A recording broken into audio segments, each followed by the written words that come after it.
Hai, Assalamualaikum warahmatullahi wabarakatuh. Selamat pagi, salam sejahtera untuk kita semua. Apa kabar sahabat Ananda? Mudah-mudahan dalam keadaan sehat selalu. Nah, mohon maaf kali ini kita agak sedikit terlambat ya sahabat Ananda. Kenapa? Karena memang ada sedikit kendala di bagian mikrofon ya. Mudah-mudahan sekarang suaranya sudah terdengar jelas ya di rumah. Oke.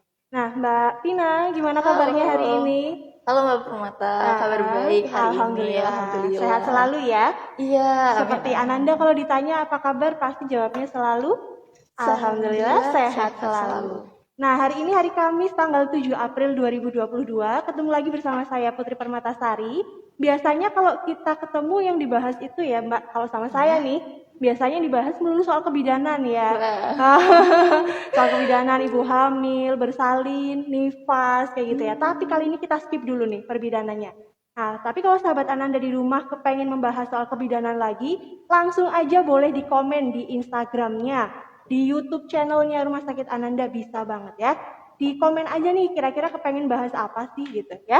Nah, kali ini kita akan membahas sedikit materi yang general, luas nih Mbak Vina, umum ya.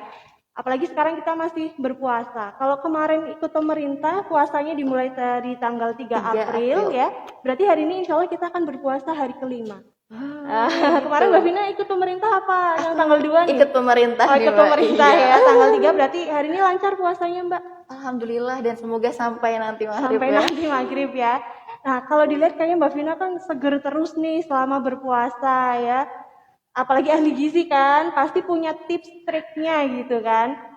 Apa aja sih yang boleh dimakan, terus makanannya yang mengandung apa aja yang biar kita kuat sampai nanti buka puasa, tetap sehat, prima gitu ya.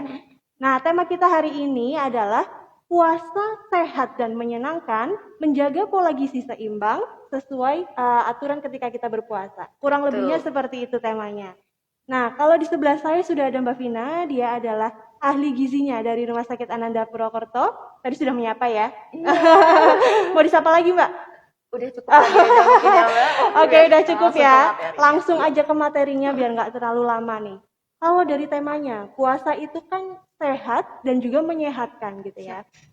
Kalau dari konteksnya nih, puasa itu kan sebetulnya menahan haus ya, menahan lapar juga. Kita nggak makan, nggak minum selama jamnya agak lama nih, dari petang sampai petang lagi ya. Iya, hampir 12 jam ya, Hampir Mbak. 12 jam, betul. Tapi kenapa kok bisa dibilang bahwa puasa itu menyehatkan nih, Mbak? Oke, kenapa sih puasa itu menyehatkan ya Mbak Permata ya?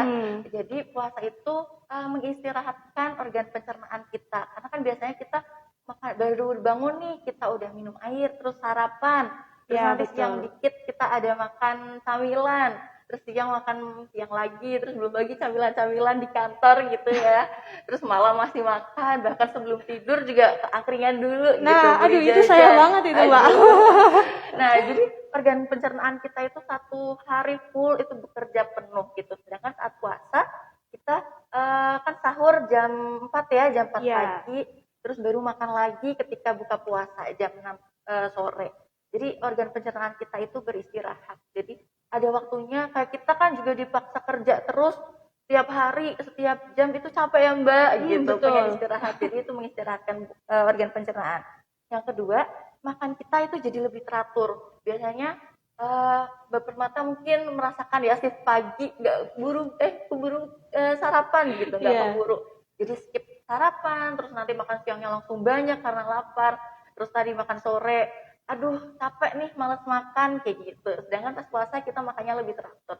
Sahur, terus nanti buka puasa, setelah tarawih juga kita makan lagi.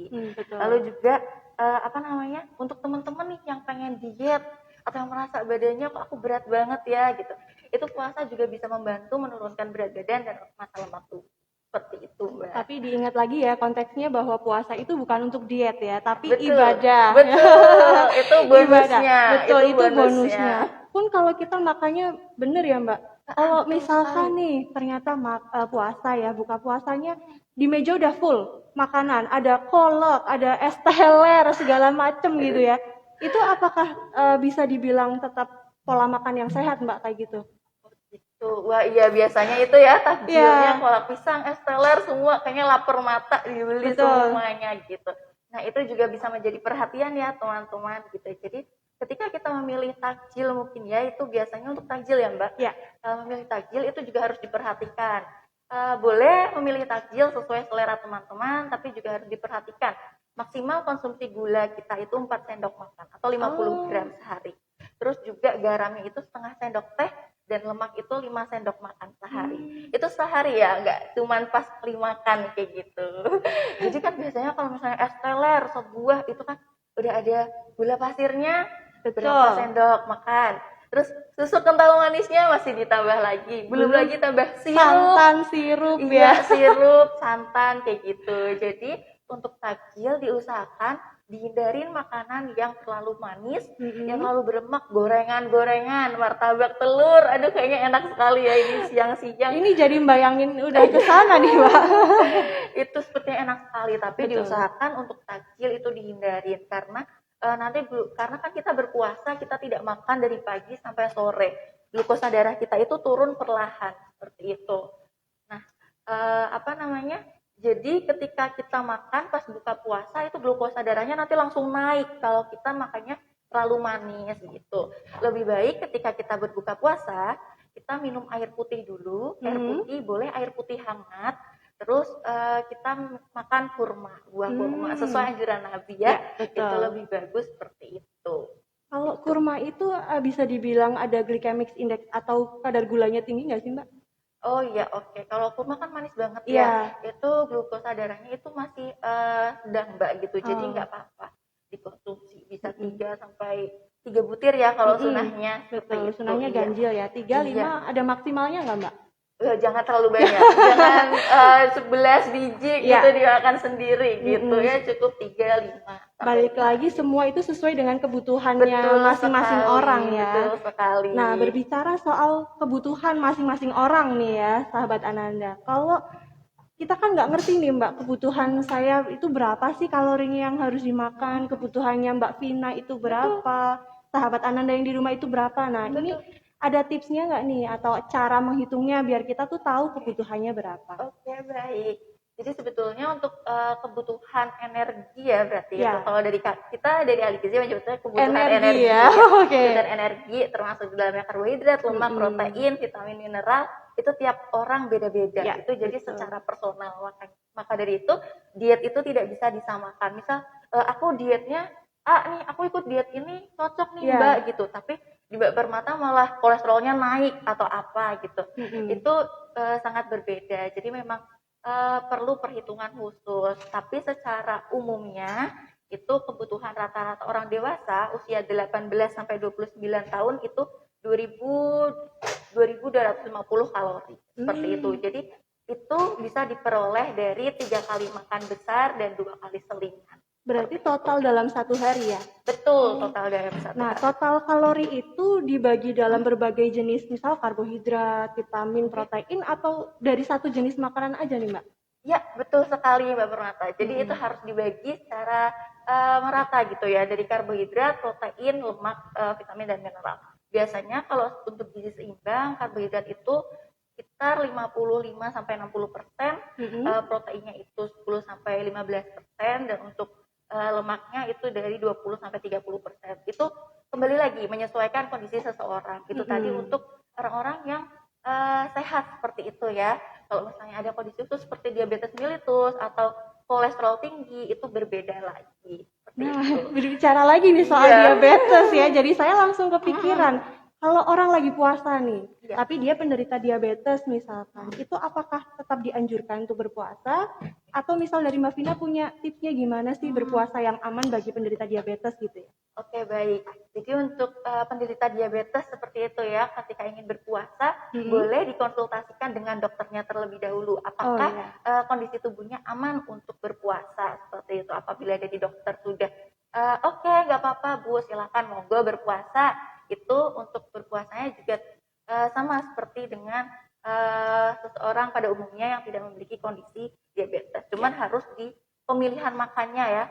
Pemilihan makannya harus dijaga, mengurangi makanan-makanan yang tinggi gula seperti tadi yang sudah disebutkan, ada susu kental manis, sirup, dan lain-lain. Lalu juga ada diusahakan ketika berpuasa, ketika sudah maghrib segera berbuka puasa. Gitu. Jadi Iya, jadi tubuhnya itu tidak lama kosongnya gitu ya. Jadi glukosa darahnya tidak turun. Eh, Berbuka puasa langsung, terus sahurnya kalau bisa di akhir. Jadi Oh, mendekati waktu imsak gitu. Itu mm-mm, apa namanya? Sahurnya mendekati akhir-akhir. Lalu mm-mm. ketika tubuh dirasa kan mengetahui sendiri ya tubuhnya harus diketahui apakah eh aduh kok kayaknya udah lemes nih, kayaknya udah keringat dingin, udah berkunang-kunang matanya, itu harus segera dibatalkan karena itu tandanya glukosa darahnya itu sudah turun, sudah rendah. Itu harus segera berbuka puasa dengan yang manis seperti itu untuk meningkatkan glukosa darahnya. Seperti itu, Mm-mm. Mbak. Cakep sekali ini materinya ya. Buat sahabat Ananda kalau ada yang ingin ditanyakan langsung aja di chat, nanti bisa langsung kita tanyakan sama Mbak ahli gizinya langsung. Nah kalau tadi kan bisa dihitungkan ya Mbak. Kalau misalkan saya nih kepengen privat dihitungin kebutuhan kalorinya berapa Ya, bisa? bisa mungkin bisa konsultasi langsung ke Nah, rawat jalannya Gizi Ananda gitu ya. jadwalnya kapan nih Mbak? Bisa dari hari Kamis Nah, jam 1 sampai setengah 3 sore. oke, dicatat Itu. sahabat Ananda. Hari Kamis dari Iya. jam 1 sampai jam setengah 3 sore. Nah, di kliniknya Mbak Ahli Gizi, Mbak Vina, itu apa aja yang bisa dilayani, Mbak? Oh, kita bisa melayani konsultasi privat ya Mbak. Mhm. Maksudnya kita bisa menghitungkan secara mandiri kebutuhan pasiennya. Berarti kalau kita menyebutnya pasien ya, berarti ketika sudah datang ke rawat jalan, kebutuhan pasiennya apa. Terus juga pasien-pasien dengan kondisi khusus, misal seperti diabetes mellitus atau mungkin ada dislipidemia, gangguan kolesterol, trigliserid seperti itu. Terus juga mungkin yang ingin program penurunan berat badan, peningkatan berat badan untuk anak-anak juga bisa. Semisal kok anak saya berat badannya nggak naik ya Mbak, Itu banyak juga banget, boleh. Mbak Vina. Iya, Banyak berarti banget Mbak Permata yang lebih itu ya lebih sering gitu ya bertemu betul. dengan anak-anak ya. Karena memang kalau dunianya kebidanan itu kan memang melulu soal ibu hamil, bersalin, nifas Betul. dan anak Iya. ya. Itu banyak banget ibu yang baru gitu ya, Iya. baru punya anak pertama, mereka bingung sampai konsultasi via pribadi gitu. Oh iya. Nanya, aduh Mbak ini kok kenapa anak saya nggak naik-naik ya berat badannya ya, makannya harus gimana gitu. Iya betul. Nah, saya kan memang bukan ahlinya ya, akhirnya saya arahkan nih sama Mbak Vina aja di klinik gizinya gitu. Iya. Nah, kalau tadi diabetes yang kita bahas, sekarang kalau mah nih Mbak gimana? Kalau orang puasa itu kan perutnya kosong ya, Iya betul. tidak makan, tidak minum. Kalau orang mah gimana nih Mbak, penderita mah ya, kan nggak boleh kosong nih kalau yang saya tahu gitu. Itu ada tipsnya nggak? Iya, oke. Untuk penderita mah kembali lagi yang mengetahui itu adalah diri sendiri gitu ya. Betul. Kalau dirasa mampu untuk berpuasa, monggo berpuasa. Nah, mungkin tipsnya ketika berpuasa jangan langsung makan langsung banyak gitu. Jadi pelan-pelan aja biar lambungnya itu nggak kaget dan asam lambungnya langsung naik seperti itu. Jadi kita berbuka puasa dulu dengan air putih hangat. Terus juga dihindarin makanan yang diolah dengan santan. Karena makanan yang tinggi lemak gitu yang bersantan, terus yang digoreng pakai tepung, mendoan nih orang Purwokerto itu favorit banget mendoan ya kan Mbak? Betul. Iya betul itu Panas lagi ya. iya. itu juga perlu dihindarin makanan-makanan yang berlemak. Jadi tubuhnya itu lambungnya itu tidak bekerja terlalu keras seperti itu. Terus makannya juga bisa pelan-pelan aja, sedikit-sedikit tapi sering gitu. Tipsnya seperti itu sih untuk menjaga lambungnya agar tidak kosong. Gitu Mbak. Kalau sahurnya ada pembeda nggak Mbak? Oh gitu. Untuk sahur sebetulnya sama aja sih Mbak. Paling itu tadi kembali lagi untuk menghindari makanan yang tinggi lemak karena itu biasanya kalau kita konsumsi makanan tinggi lemak dan juga makanan tinggi gula itu biasanya kan sahur ada yang tidur lagi ya Mbak. Iya. Setelah sahur ya, Iya. subuh, Aduh tidur lagi. Kerjanya masih jam 8 nih masih lama tidur dulu lah gitu. Itu juga perlu dihindarin kalau bisa gitu. Jadi biasanya kalau misalnya kita sahur terus langsung tidur itu badan berasa berat banget sih biasanya kayak gitu. Terus kalau bisa makan sebelum tidur itu dijarakin gitu. Jangan langsung tiduran. Bisa 30 menit, 1 jam dulu duduk dulu biar makanannya turun gitu. Begitu. Berarti memang pengaruh ya Mbak kalau misalkan orang mah terus habis makan tidur. Iya, sangat berpengaruh itu Mbak. Jadi kan posisi lambung kita kalau misalnya sedang duduk dan berdiri itu kan berdiri seperti ini ya. Terus kita isi ada asam lambungnya, kita isi makanan. ketika orang itu rebahan kayak gitu lambungnya kan seperti ini, jadinya tiduran. Jadi makanannya dan asam lambungnya itu dia akan naiknya sampai ke bisa sampai ke Dada, tenggorokan tenggorokan. seperti itu. Itu biasanya yang bikin rasanya tuh sesek, Yap, terus ininya panas panas. seperti itu. Kalau orang awam bilang itu GERD ya Mbak. Iya, Istilahnya GERD ya. Jadi iya asam istilahnya lambungnya GERD. itu bisa naik sampai ke rongga dada, sampai ke Betul. tenggorokan. Iya. Kadang ada yang bilang bahwa aduh ini saya sakit jantung apa ya, kayak gitu. Karena yang dirasa itu memang hampir sama. Betul, gejalanya mirip Iya, ya. hampir sama. Nah, itu harus hati-hati berarti sahabat Ananda. Ketika kita makan, jangan langsung tidur berarti ya. Harus agak Betul dijarakin sekali. dulu nih. Nah, berbicara lagi soal puasa. Kalau menu takjil nih Mbak, tadi kan disarankan jangan yang terlalu manis, ya, yang santan-santan untuk yang pasien mah juga tidak disarankan. Jadi menu takjil yang seperti apa yang bagus kira-kira? Oke, baik. Untuk menu takjil tadi boleh kurma. Ya. Konsumsi kurma dulu, terus kita sholat maghrib, terus baru makan besar, seperti itu. Atau boleh juga es kelapa muda, itu juga boleh. Itu kan kelapa muda tinggi elektrolit ya, bagus untuk keseimbangan. Karena kita kan habis berpuasa gitu, untuk menghindari dehidrasi juga minum air putih yang banyak. Terus juga bisa salad buah juga bisa Mbak. Itu salad buah apalagi itu untuk mencukupi kebutuhan vitamin mineral kita. Biasanya kan orang suka males ya makan sayur buah itu. Nah, Betul banget tuh. iya kayak aduh sayur lagi, aduh buah lagi gitu. Bisa Terus gimana? bisa olahannya diganti dengan salad buah atau milkshake juga bisa, smoothies juga bisa seperti itu. Kalau smoothies tuh makanan kayak gimana tuh Mbak? Smoothies tuh buah kita bisa bekukan dulu. Kalau misalnya suka yang dingin-dingin ya, buah bisa dibekukan dulu. Misal stroberi, pisang gitu dibekukan, terus kita pakai susu. Nah, terus kita blender. Jadi bentuknya itu nanti seperti Yogurt. ya seperti yogurt Teksturnya? bubur kayak gitu. Teksturnya seperti itu gitu. Banyak pilihan ternyata ya Mbak. Banyak sekali pilihan. Kalau kita mau belajar lebih banyak sama Mbak Vina, ternyata banyak variasi yang bisa kita pelajari nih. Itu baru dari buah-buahan ya, belum sayur-sayuran, lauk pauk ya Mbak ya. Sekali. Nah, kalau buat nanti nih, kira-kira enaknya masak apa Mbak? Aduh, buat nanti apa ya? Yang pas lah kira-kira nih, kita kan baru membahas tentang gizi seimbang gitu ya. Iya. Kalau nanti mungkin kita bisa buka puasa pakai air putih hangat, terus kurma 3 biji, atau kita kalau aku sih kemarin pakainya es kelapa muda ya Mbak. Kelapa muda, terus kita sholat maghrib dulu, terus kita makan, baru kita makan besar. 1 piring ada nasi 3 centong yang rice cooker putih itu yang kecil, itu terus nanti ada tempe atau tahu boleh sesuai selera teman-teman 1 potong. Terus juga bisa lauk hewaninya dari ayam atau daging atau telur sesuai selera teman-teman. Diolahnya kalau bisa tidak bersantan.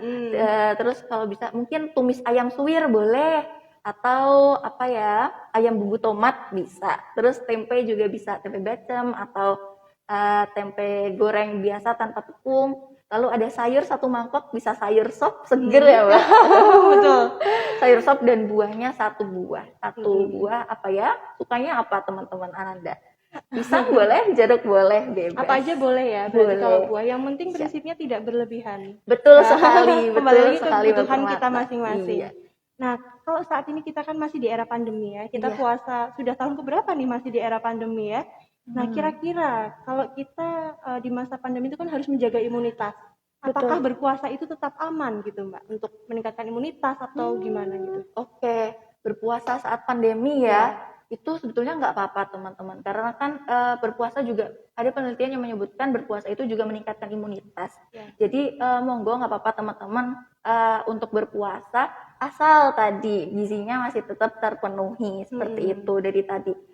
Jadi kalau misalnya berpuasa itu sebetulnya mengubah jam makan sih. Kalau misalnya sahur itu adalah sarapan yang lebih dini, yang lebih pagi, ya kan?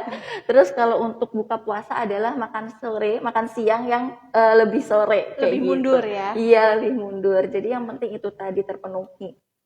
Asupan gizinya terpenuhi, vitamin mineralnya itu kita bisa dari sayur dan buah, itu harus terpenuhi juga. Seperti itu. Dan juga jangan lupa kebutuhan cairan. Itu sih pasti yang harus ini ya, kebutuhan iya, cairan. Iya, betul. Orang-orang sering lupa ya, aduh lupa minum gitu. Aduh malas minum, habis terawih ngantuk. Iya, benar. Nah, kalau tadi dibahas vitamin juga ya Mbak, vitamin mineral gitu kan. apakah ketika kita berpuasa untuk menjaga imunitas kita harus minum vitamin tambahan atau gimana? Atau cukup Oke. dari sayuran, buah kayak gitu? Oke. Sebetulnya untuk vitamin dan mineral masih bisa kita kejar dari asupan kita sehari-hari gitu, dari buah dan sayur. Jadi untuk asupan sayur itu satu hari kebutuhan orang dewasa itu adalah 4 sampai 5 porsi. Jadi 4 sampai 5 mangkok gitu. 100 gram, satu mangkoknya itu 100 gram biasanya seperti itu.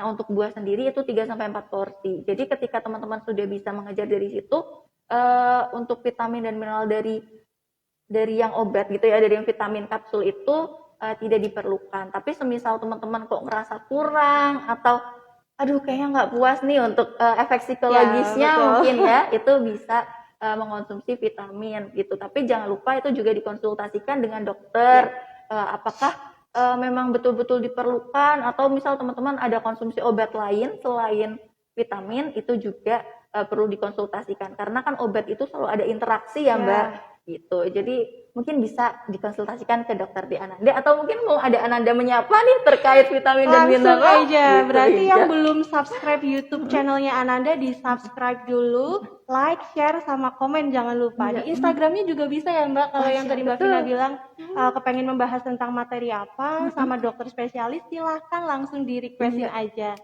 Nah, ada yang bertanya nih, saya bacakan dulu ya dari @elisa Ganbate. Acuan gizi untuk anak Kak. Nah, minta acuannya untuk anak Kak. Oke, mungkin pemenuhan gizi untuk anak-anak ya. Kalau misalnya anaknya usia berapa nih gitu, balik lagi karena anak-anak itu tiap fasenya itu berbeda. Kalau untuk anak di bawah 5 tahun itu kebutuhan gizi yang diperlukan, yang diutamakan adalah protein dan lemaknya. Karena itu sangat dibutuhkan untuk perkembangan otak dan juga pertumbuhan gitu, pertumbuhan otot gitu. Dan anak-anak di bawah 5 tahun itu kan aktivitasnya lagi apa ya, lagi banyak ya Mbak, lagi aktif-aktifnya, iya, lagi aktif-aktifnya dan juga lagi golden period gitu. Nah itu jadi harus terpenuhi. Untuk detailnya seperti apa itu nanti mungkin bisa konsultasi ke gizi Ananda juga ya Mbak. Cuman untuk garis besarnya seperti itu teman-teman. Jadi tadi kalau misalnya anak-anak mulai berpuasa itu juga untuk di atas 5 tahun gitu ya, biasanya udah mulai belajar puasa ya. Itu nggak apa-apa, boleh tetap berpuasa. Kalau misalnya udah di atas 2 tahun kan sudah mengikuti makan keluarga ya. Itu makanannya boleh mengikuti dari makanan keluarga seperti yang lainnya, seperti itu. Tapi juga jangan dipaksakan juga Mbak. Jadi ketika anak sudah merengek, biasanya kan suka mama lapar gitu, ibu pengen es gitu ya. Itu juga tetap harus dicek apakah itu hanya keinginan semata atau memang anaknya sudah dehidrasi dan butuh minum. Tubuhnya ya. Iya, seperti itu. Jadi harus di cross check kembali. Ya, karena memang anak-anak memang belum punya kewajiban untuk berpuasa kalau belum balik istilahnya gitu. Nah, ada pertanyaan dari Mbak Gina mungkin ini ya. Kak, adakah tips diet saat berpuasa supaya gizi tetap terpenuhi? Oke, tips dietnya diet apa nih? Kalau di gizi diet itu banyak, diet penurunan berat badan atau diet peningkatan berat badan atau diet yang lainnya. Mungkin yang dimaksud diet penurunan berat badan ya yang umumnya ada di masyarakat ya. Nah, ini momen emas banget nih untuk teman-teman yang pengen menurunkan berat badan, ya kan? Karena pasti makannya terkontrol kan. Oke. Jadi untuk tipsnya adalah ketika berpuasa, ketika berbuka, pilihan takjilnya dihindarin yang bersantan. Kembali lagi yang tadi, bersantan dan manis-manis. Kayak biasanya kan banyak ya kolak pisang. Kolak tadi juga kayak apa namanya? Sop buah, es teler, es durian. Wah, itu tinggi gula. Terus juga makannya apalagi buka puasanya pakai nasi padang, rendang, aduh itu dihindarin. Jadi untuk konsumsi saat berbuka puasa, takjilnya dipilih yang rendah lemak dan rendah kalori. Bisa tadi buah-buahan aja pakainya. Jadi berbuka puasa minum air putih, kurma, buah tadi, terus kita sholat dulu, terus untuk makannya nasinya bisa dikurangin 1 centong misal. Itu juga sebetulnya tergantung kebutuhan masing-masing. Biasanya sih untuk tips diet itu adalah defisit kalori. antara konsumsi makanannya yang dikurangin atau aktivitas fisiknya yang ditambah atau kombinasi keduanya. Akan lebih efektif kalau kombinasi keduanya. Jadi asupan makannya bisa dikuranginya seperti apa? Itu saya harus tahu lagi. Mbak Gina nih kebutuhannya berapa sih? Seperti Harus itu. dihitungkan dulu ya. Betul. Lalu nanti setelah Isya juga camilannya jangan camilan apa ya, biasanya kue bolu 1 loyang dimakan sendiri itu. Soalnya kadang ada, Mbak, aku juga pecinta brownies nih gitu. Itu biasanya setengah porsi aku bisa habis gitu. Itu juga dihindarin yang padat-padat kalori, kue bolu, terus apalagi yang topping-topping, biasanya kan banyak ya Ramadan yang jual-jual seperti itu juga dikurangin. Terus kalau bisa ditambah olahraganya boleh sebelum berbuka, karena mungkin kalau pagi aduh nanti aku udah lemes duluan nih gitu. Iya, itu boleh sebelum buka puasa atau setelah sahur juga bisa. Seperti setelah itu. sahur biar nggak tidur lagi ya. Iya betul, jalan kaki bisa. Kalau ibu rumah tangga ya Mbak, biasanya setelah sahur itu kan pasti langsung cuci piring, nyapu, ngepel. Betul. Apakah itu bisa dibilang sebagai olahraga nih Mbak? Kalau itu termasuknya aktivitas fisik. Jadi olahraga itu berbeda dengan aktivitas fisik. Kalau olahraga itu memang diniatkan kayak jogging atau senam atau yoga, itu olahraga. Tapi kalau misalnya bersih-bersih rumah, ngomong adik gitu ya, ikut lari-lari, itu termasuknya aktivitas fisik. Aktivitas fisik ya, perlu dicatat lagi bahwa karena selama ini tuh masih banyak Mbak yang salah kaprah. Jadi ketika berat badannya sudah berlebih, dirasa ada banyak keluhan, kita sarankan untuk diet dan lain sebagainya, itu merasa bahwa dia sudah berolahraga. Ketika ditanya olahraganya seperti apa, Bu? Nyapu, ngepel, Mbak, itu ngurus anak. Nah, perlu disatu lagi, itu bukan olahraga ya. Itu aktivitas fisik. Itu aktivitas fisik. Nah, kembali lagi Mbak ke masalah puasa nih. Kalau kebutuhan mineral ya Mbak, tadi yang perlu dicatat banget kan kebutuhan mineral ya. Kalau cairan. Nah, kita minum itu seharusnya berapa gelas nih sekarang? Apakah ada bedanya dengan yang tidak berpuasa? Oke, untuk kebutuhan cairan untuk orang dewasa itu sekitar 2.100 2 literan seperti itu. Atau mudahnya kita sih kalau dari Kemenkes juga menyarankan 8 gelas sehari seperti itu. Tapi mungkin bingung ya, aduh 8 gelas waktunya cuma habis maghrib sampai sampai apa namanya? Sahur gitu. Iya. Mungkin bisa dibagi-bagi. Jadi ketika teman-teman buka puasa, azan maghrib minum 1 gelas. Terus kan kita setelah sholat maghrib kita minum 1 gelas. Lalu sebelum tarawih, mau berangkat tarawih gitu ya, kita minum 1 gelas. Lalu setelah tarawih kita minum lagi air putih 1 gelas. Terus biasanya kan setelah tarawih ada kegiatan ngobrol sama saudara, sama keluarga, tadarus, ngaji. Setelahnya sebelum tidur kita minum air putih lagi. Nanti setelah bangun tidur sebelum sahur itu kita minum air putih 1 gelas, dan setelah sahur mendekati imsak kan biasanya kita minum air putih. Gitu. Jadi jangan ditumpuk sebelum sahur semua, pas sahur semua biasanya pas mau imsak nih biasanya. Iya, pas mau imsak. Aduh, biar aku enggak haus nanti, ditabung. Iya. Padahal kan nanti juga akan dikeluarkan kembali kan melalui urin gitu. Jadi dicicil aja nggak apa-apa teman-teman, jangan digelonggong. Jangan digelonggong ya. Betul. Yang penting itu ya, kebutuhan cairannya itu terpenuhi tadi dengan tips yang sudah disampaikan sama Mbak Vina. Nah, sahabat Ananda, ada yang pengen ditanyain lagi nggak nih? Kayaknya banyak. Oh, ada lagi nih dari @nur_afgan. Kak mau tanya di luar tema ya. Oke, nggak apa-apa ya Mbak Vina? Iya, boleh. Kalau BAB jarang, bisa 2 hari sekali atau 3 hari sekali, itu penyebabnya bisa karena gizi atau pada pola hidup nih Mbak Vina. Nah, padahal makan sudah berserat. Nah, itu gimana? Baik. Makannya sudah berseratnya seperti apa dan apakah sudah mencukupi kebutuhan. Nah, kembali lagi tadi, kebutuhan sayur dan buah itu sehari untuk buah 3-4 porsi, sayur 4-5 porsi gitu. Jadi itu setiap makan harus ada sayurnya 1 mangkok. Sayurnya aja ya, nggak cuma kuahnya. Kadang kan orang makan sayur, yang penting aku udah makan sop. Padahal yang diambil kuahnya aja, bayamnya ditinggal gitu. Itu pertama. Terus kebutuhan buahnya diusahakan setiap makan ada buah. Kalau misalnya sudah terlalu kenyang bisa untuk camilannya seperti itu. Terus ketiga, minum air putihnya apakah sudah cukup? Kalau misal karena kan makanan yang sudah masuk ke usus itu kan butuh air ya untuk bisa mengalir biar dia nggak mampet gitu Untuk lah ya, kayak memproses selang juga ya. iya betul, selang kan kalau misalnya ada tanah yang mampet di dalamnya kan susah ya untuk bergerak gitu. Itu kebutuhan air putihnya juga sudah harus terpenuhi. Keempat, apakah aktivitas fisiknya cukup gitu. Jadi orang yang terlalu banyak duduk biasanya memang agak susah BAB-nya gitu, karena kita terlalu banyak duduk kan tidak ada pergerakan gitu. Ketika kita banyak aktivitas fisik itu pergerakan makanan di ya betul, gerak usus peristaltik namanya bahasa ilmiahnya kita ya. Peristaltik itu dia akan bergerak ke ususnya itu turunnya lebih cepat, jadi BAB-nya lebih lancar seperti itu. Itu bisa jadi tips nih untuk Mas Nur Afgan tadi ya. Semoga pertanyaannya sudah terjawab sehingga BAB-nya bisa lancar. Kalau BAB yang bagus itu berapa kali sehari sih, Mbak? Yang penting minimal satu kali Minimal sehari. satu kali sehari ya. Dan ya biasanya rutinnya sih satu kali sehari. Setiap pagi itu bagus.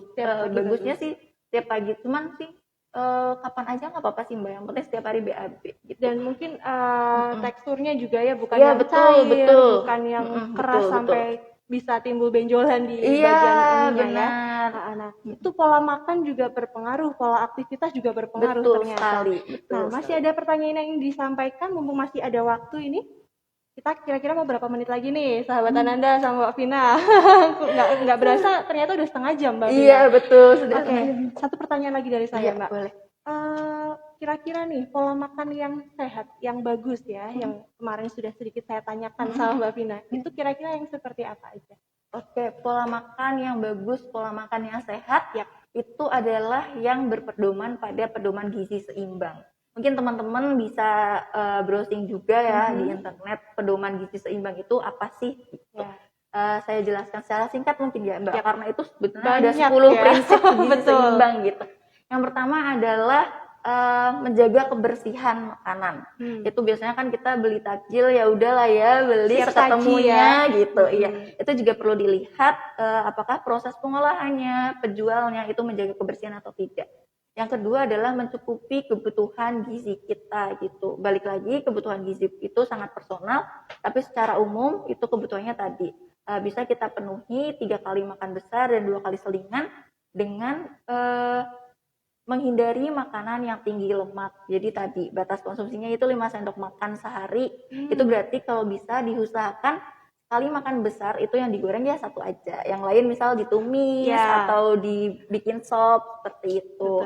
Terus camilannya juga jangan yang tinggi gula seperti brownies yang banyak gitu ya, atau mungkin sop buah terus-terusan kayak gitu, atau minuman-minuman kekinian yang tinggi gula, yang bersoda gitu. Yang bersoda, betul banget. Kemarin aku baru lihat tuh Mbak di TikTok kopi dicampur soda. Aduh, itu mungkin enak nikmat di mulut aja ya Mbak, tapi kalau di tubuh itu belum tentu gitu. Hati-hati dengan gula-gula yang tersembunyi teman-teman. Jadi jangan lupa kalau misalnya beli makanan kemasan dicek kandungan gizinya, label NutriFact-nya itu dicek ya, gulanya seberapa banyak gitu. Terus yang keberapa ya tadi? Yang kesekian sampai lupa.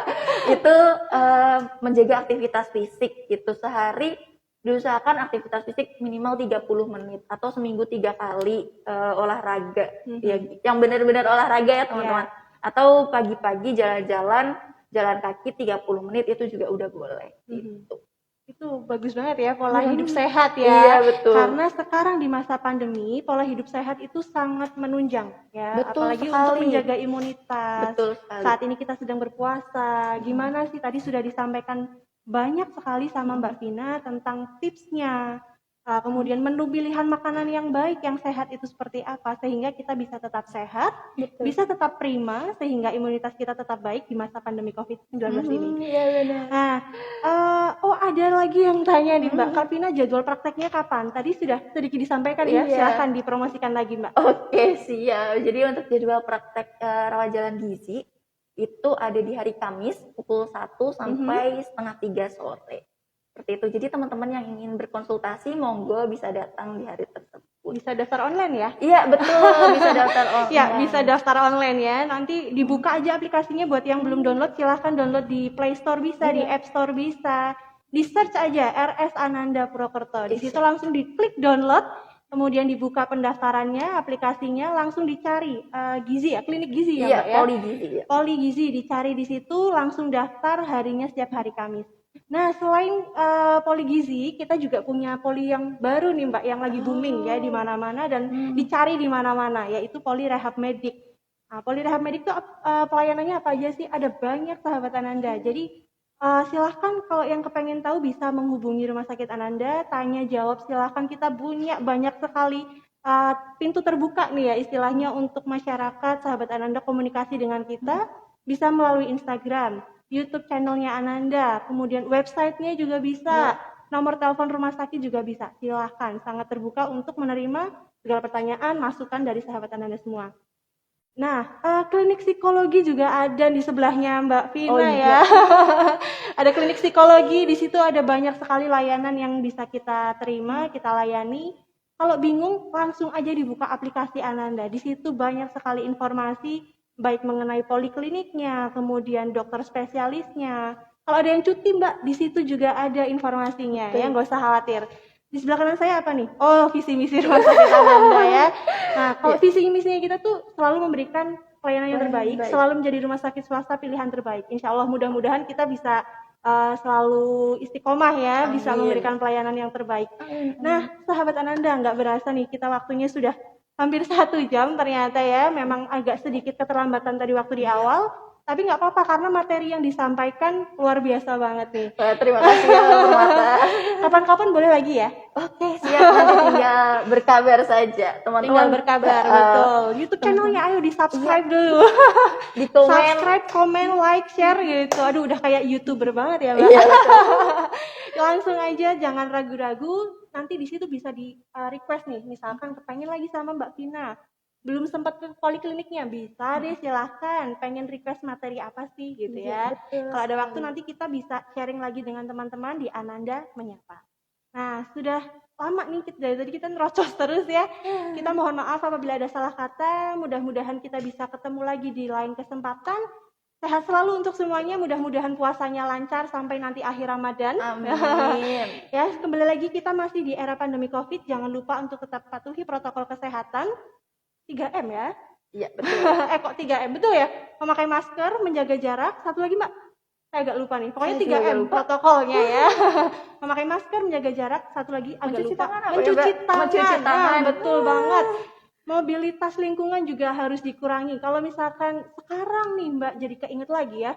Sekarang puasa, kalau silakan kalian sahabat Ananda kepengen buka bersama, dari pemerintah sepertinya diperbolehkan ya. Diperbolehkan, cuma itu ngobrol. betul, kembali lagi harus dikurangi mobilitasnya. Nah, terima kasih atas perhatian dari sahabat Ananda semuanya. Kita pamit undur diri dulu, sampai ketemu lagi di lain kesempatan. Mohon maaf bila salah kata. Wabillahi taufiq wal hidayah. Wassalamualaikum warahmatullahi wabarakatuh. Salam sehat selalu.